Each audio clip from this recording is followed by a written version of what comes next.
together behind the scenes. Is that what it is? Typical things. Okay. Yeah. So I was just going to ask you a couple questions about your real life. All right. Meld them together with your character. So, in the form of art imitating life or life imitating art, a little bit of what you've gone through in your real life athletically kind of corresponds to what your character has gone through over the years. Yeah. Can you kind of explain? Yeah, I think they've taken a lot of my personal life, like you mentioned, baseball. I think we've had we had an episode or two that reflected and talked about that past.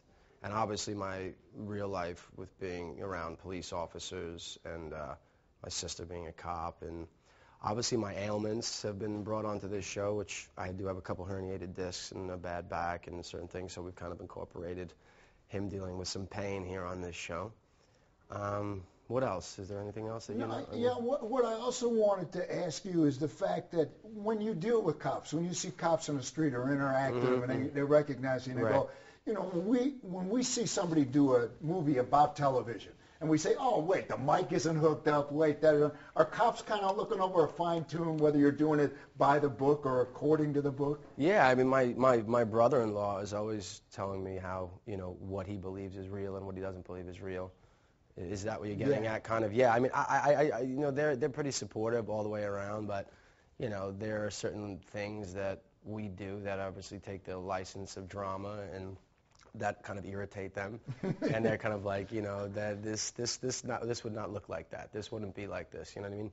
They just made a point to me right now too about what's going on with me in my storyline with losing my badge, about that I would be calling it my shield. Which I forgot. I want to mention. I'm glad you brought that up to John Dove, who's our kind of on-set ex-detective writer. But yeah, so they kind of you know let me know when things are a little off to them. But having having it around your family, being around it, you can get yourself, and I don't mean this in a negative way, into a cop mentality. Yeah, I mean that was never an issue. I mean I grew up in a blue-collar world with you know cops and detectives and.